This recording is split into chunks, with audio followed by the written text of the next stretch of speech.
बिस्मिल्लाहिर्रहमानिर्रहीम। आज जो आपको टॉपिक मैं पढ़ा रही हूँ ये पार्ट 2 है हमारा ना, causes of green house effect. यानी कि ग्रीन हाउस इफ़ेक्ट के काजेज़ क्या हैं, क्या वजूहात हैं कि ग्रीन हाउस इफ़ेक्ट हो जाता है।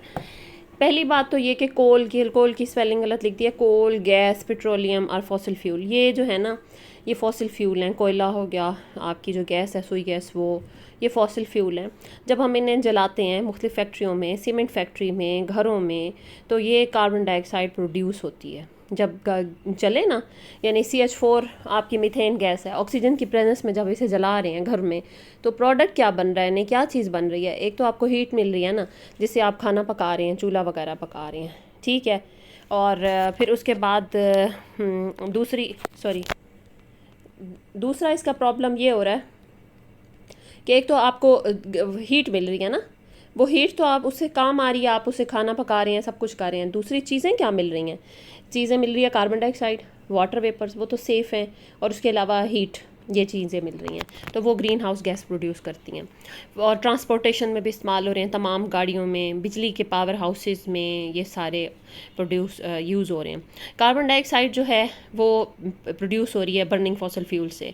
अच्छा, वजह क्या है, increase population, increase fossil fuel burning. जितनी ज़्यादा हमारी आबादी बढ़ रही है उतनी फॉसिल फ्यूल के हम जला ज़्यादा रहे हैं, तो मोर ग्रीन हाउस प्रोड्यूस हो रहा है। डिफोरेस्टेशन का मतलब है दरख्तों की कटाई कर देना। दरख्त आपको पता है कि सुबह के टाइम जब फोटोसिंथेसिस करते हैं तो कार्बन डाइऑक्साइड को ले लेते हैं, एब्जॉर्ब कर लेते हैं। तो ये बड़ा फ़ायदा होता है कि जितनी हवा में कार्बन डाइऑक्साइड है वो एब्जॉर्ब हो जाती है। हम क्या कर रहे हैं, हम दरख्तों को कटिंग करते जा रहे हैं, नए दरख्त नहीं लगा रहे, जिससे हमारी कार्बन डाइऑक्साइड की अमाउंट जो है वो बढ़ रही है, तो ग्रीन हाउस इफेक्ट बढ़ रहा है। फार्मिंग में जब ये बहुत ज़्यादा खेत लगा रहे हैं और बार बार लगा रहे हैं, तो ये मुख्तलिफ खादें डालते हैं, तो नाइट्रस ऑक्साइड जो है वो भी प्रोड्यूस होता है from fertilisers and organic material burning. तो ये जो खादें वगैरह हम डाल रहे हैं, मटेरियल डाल रहे हैं, उसके बाद जब हम इसे जलाते हैं तो हमारे जो है ना, ये क्या होता है, फर्टिलाइज़र्स की वजह से हमारी जो एटमॉस्फेयर में नाइट्रस ऑक्साइड बहुत बढ़ जाता है। तो ये भी एक ग्रीन हाउस गैस है, ये भी बढ़ गई। फिर इंडस्ट्रियल वेस्ट एंड लैंडफिल, जितनी भी फैक्ट्रियां हैं, उनकी इंडस्ट्रीज़ हैं, वो हार्मफुल गैसेस प्रोड्यूस कर रही हैं, तो वो ग्रीन हाउस इफेक्ट प्रोड्यूस कर रही हैं। और लैंडफिल यानी कि हमने जो सारा इंडस्ट्रियल वेस्ट होता है वो गड्ढे खोद के उनके अंदर फिल कर देते हैं, उससे भी वो ग्रीन हाउस गैसेस प्रोड्यूस होती हैं। ओवर अर्बनाइजेशन का मतलब होता है, अर्बन कहते हैं शहरी इलाका, ओवर मतलब ज़्यादा। ज़्यादा अगर आपके शहरी इलाके आबाद हो गए हैं, बड़ी बड़ी कॉलोनीज़ बनना शुरू हो गई हैं। अब देखें ना, जो दरिया के करीब का इलाका होता है वो ज़रखेज़ होता है, वहाँ पे लोग ज़्यादा आबाद हो रहे होते हैं, ज़्यादा खेती बाड़ी हो रही होती है, अब उधर ही शहर बस जाता है। अब लोग क्या करें, वहीं से फॉरेस्ट और चीज़ें कट करके उन्हीं शहरों के अंदर जो में जहाँ ज़रखेज़ ज़मीन थी वहाँ कॉलोनीज़ बनाए चले जा रहे हैं। उन बड़ी कॉलोनीज़ का नुकसान क्या हो रहा है कि वो ना, उनकी वजह से ओवर अर्बनाइजेशन हो रही है और लोग शहरों से देहातों से शहरों में आ रहे हैं, और सिटीज़ बड़े बड़े होते जा रहे हैं, और ट्रांसपोर्ट और व्हीकल इतनी बड़ी बड़ी, जिसकी वजह से आप देखें लाहौर जो है ना, मोस्ट पोल्यूटेड सिटी में आता है, चंद जो सबसे ज़्यादा आलूदा शहर में आ जाता है। इतना ज़्यादा वहाँ पे जो है इर्द गिर्द आपको पता है खेत वगैरह ख़त्म हो रहे हैं, तो इस वजह से अब वो लोग वहाँ पे ग्रीनरी बढ़ा रहे हैं इसी वजह से।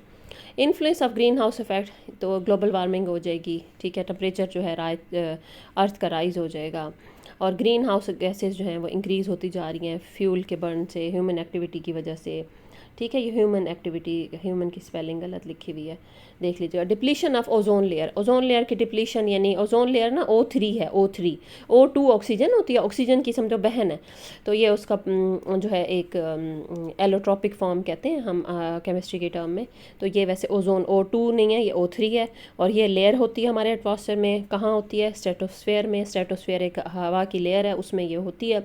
इसका काम क्या होता है कि हमारी ज़मीन को UV लाइट से बचाना। UV लाइट डेंजरस लाइट होती है, उसको अंदर नहीं आने देती। अब क्या हो रहा है कि ओजोन लेयर डिप्लीट होती जा रही है, तो उसके अंदर सुराख होते जा रहे हैं, तो UV लाइट अंदर आ रही है, तो जिसकी वजह से राइज इन टेम्परेचर भी हो रहा है, स्किन कैंसर भी हो रहा है, ठीक है। इसके अलावा स्मोक प्रोड्यूशन हो रही है। स्मोक क्या है, दो लफ्ज़ों का मजमुआ है, मिक्स करके बनाया। स्मोक यानी धुआं, और फॉग यानी कि धुंध। धुआं और धुंध मिल के, यानी कि गाड़ियाँ आ रही हैं ना, तो उसमें जो धुआं है और धुंध है मिल के, जैसे ठंडे ठंडे वक्त में, तो ये क्या होता है कि स्मोक बन जाती है। ये ना ब्राउन सी, येलोश ब्राउन कलर की हेज़ किस्म की, एक जैसे केरा नहीं पड़ता, यानी कि जो हम कहते हैं कि जी था धुंधला धुंधला हो जाता है सारा एरिया।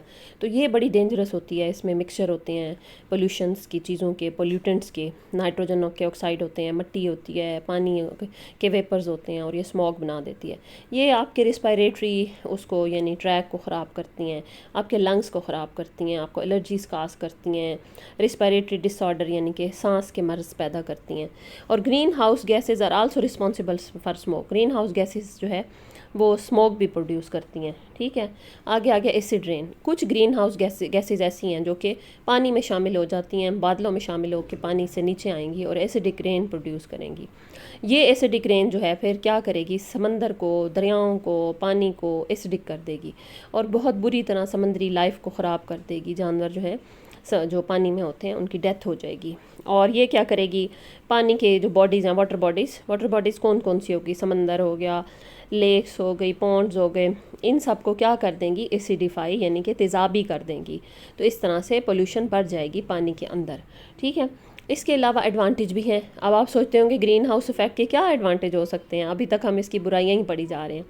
ये क्या करती है कि ग्रीन हाउस इफ़ेक्ट ही हमारे टेम्परेचर को अर्थ के मेंटेन करती है ज़िंदा रहने के लिए। देखिए सूरज तो सुबह आया ना, चला गया, जब चला गया तो पीछे तो हमारे पास ठंड है, सूरज नहीं है, हीट नहीं है, तो अब हीट कौन काबू करके बैठा हुआ है। तो हीट जो है जब सूरज होता है तो ये ग्रीन हाउस गैसेस हीट को काबू कर लेती हैं, पकड़ लेती हैं, इनके पास होती है। जब सूरज चला जाता है तो भी हमारे रातें शदीद ठंडी नहीं होती। Green house effect maintain the temperature of atmosphere with in 24 hours. तो ये जो है, वरना दिन गर्म होते और रातें ठंडी होती। तो सन जो है वो रेडिएट करता है एनर्जी, वो ग्रीन हाउस गैस कैप्चर कर लेती हैं। तो फिर क्या होता है कि ये रात को भी गर्मी होती है। Otherwise temperature in the night would be very low. Temperature वरना तो बहुत कम होता, रात को इतनी ठंडी या हवा होती, हमारा सर्वाइव करना मुश्किल होता। ये ग्रीन हाउस गैस थी, कार्बन डाइऑक्साइड गैस थी जो कि गर्म हुई बैठी थी और रात को भी उसने रख लिया था टेम्परेचर अपने पास। ठीक है, अब क्या है, अर्थ वुड हैव बीन इनहेबिटेबल, ज़मीन रहने के काबिल ही ना होती। क्यों? क्योंकि सुबह के टाइम टेम्परेचर ज़्यादा होता और रात को पता कितना होता, -29 डिग्री सेंटीग्रेड, जो कि हमारे लिए रहने के लिए मुश्किल होता। रातें शदीद ठंडी होती। लेकिन अब हमारा एवरेज टेम्परेचर अर्थ का कितना है, वो है 15 डिग्री सेंटीग्रेड, जो कि सेफ़ है, हम रह सकते हैं। तो ये ग्रीन हाउस इफेक्ट के फ़ायदे भी हैं। ठीक है, तो ये था हमारा आज का लेक्चर, और जो कोई आपको कन्फ्यूजन हो आप क्वेश्चन पूछ सकते हैं।